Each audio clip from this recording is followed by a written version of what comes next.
Olá, pessoal! Chegamos a mais uma aula de Sociologia. Veja só, a aula de hoje é a respeito dos direitos humanos universais, né?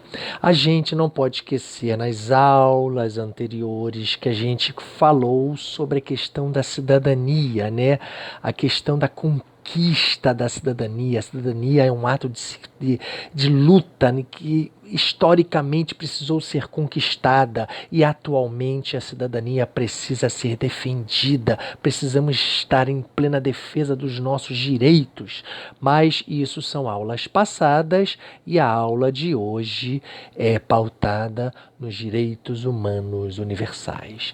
Veja bem, a Declaração Universal dos Direitos Humanos que ocorreu pós Segunda Guerra Mundial, né, estabelecida pela Organização das Nações Unidas, estendeu a liberdade e igualdade de direitos aos campos econômico, social e cultural, o direito de todos os seres humanos do planeta.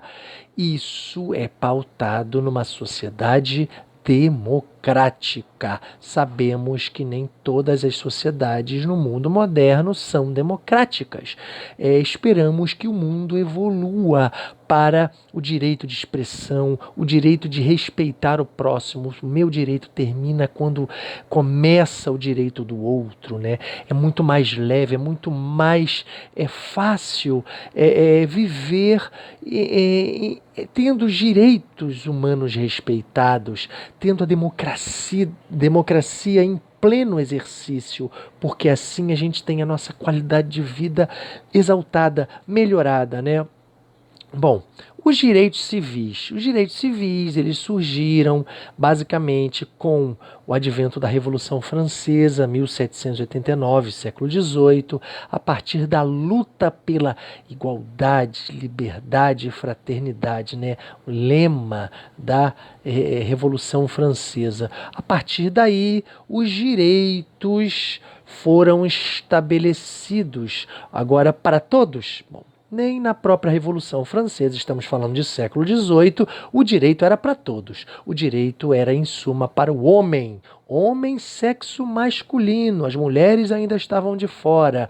O homem, cidadão francês, né, perante o Estado.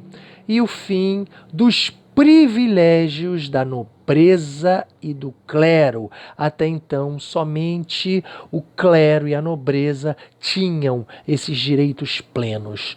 Porém, não se estendia, como eu já disse, para as mulheres, né? Na mesma época, 1787, século XVIII, 2 aninhos de diferença. Nós tivemos 2 aninhos antes, nos Estados Unidos, o estabelecimento, o advento da Constituição Americana, também promovendo a liberdade de religião, né? O direito à propriedade privada, o direito à própria vida. Aqui, ó, como eu já disse, a Declaração Universal dos Direitos Humanos foi estabelecido pela Organização das Nações Unidas em 1948, estabelecendo os direitos humanos universais no contexto histórico onde pós-Segunda Guerra Mundial mostrou ser cruel, né? O mundo ele foi mergulhado no século XX em 2 grandes guerras que dizimaram boa parte da Europa. Então, começou-se a ter uma maior sensibilidade de se perceber que os direitos estão acima de qualquer poder pelo mundo. Hoje, os direitos humanos universais estão acima de qualquer ditador, de qualquer país, de qualquer líder mundial, de qualquer estado, de qualquer governante ou de quem vier a violar esses direitos humanos universais, né? Com possibilidade de punição. Veja bem, a gente tem recentemente um exemplo histórico mergulhado nesse princípio. Veja bem, você teve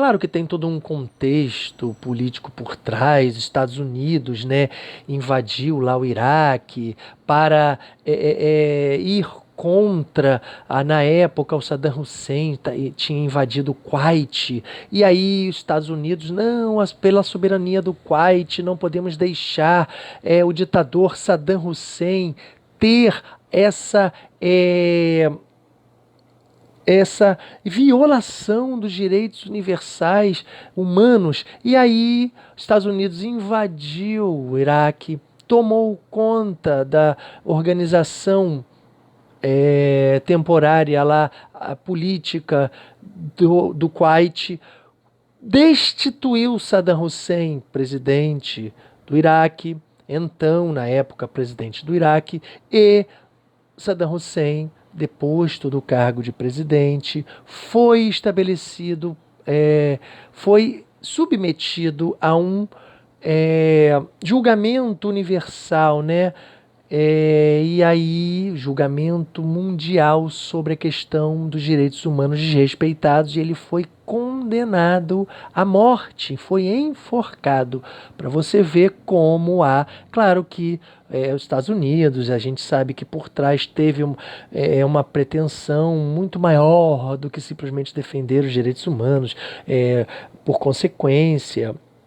Muitos historiadores defendem a tese de que os Estados Unidos ele acabou se apropriando da produção de petróleo, né, do Kuwait, e aí, ligado aos seus próprios interesses. A gente vê muitas vezes atos dos Estados Unidos ligados diretamente à defesa dos seus próprios direitos e interesses, mas isso é uma outra aula. Dando continuidade, a gente tem que entender que essa punição, em tese, em suma, do Saddam Hussein, foi um exemplo para que a gente possa entender que os direitos humanos universais não devem ser desrespeitados, né? Nunca mais se deve se repetir atos abomináveis contra a humanidade, como, por exemplo, o Holocausto nazista, né? E tantos outros que ocorreram na Segunda Guerra Mundial, entre 1939 e 1945. E aí a gente tem os direitos humanos universais estabelecendo o direito para todo e qualquer cidadão do planeta Terra. Infelizmente, a gente ainda tem, em pleno século XXI, como eu já disse em aulas passadas, muitas sociedades mergulhadas em desrespeito total desses direitos, mulheres não podendo sequer votar, né? Cidadãos oprimidos por regimes ditatoriais, né? E aí a gente está em constante expansão, cada vez maior, em defesa dos direitos humanos, cada vez mais em defesa da cidadania.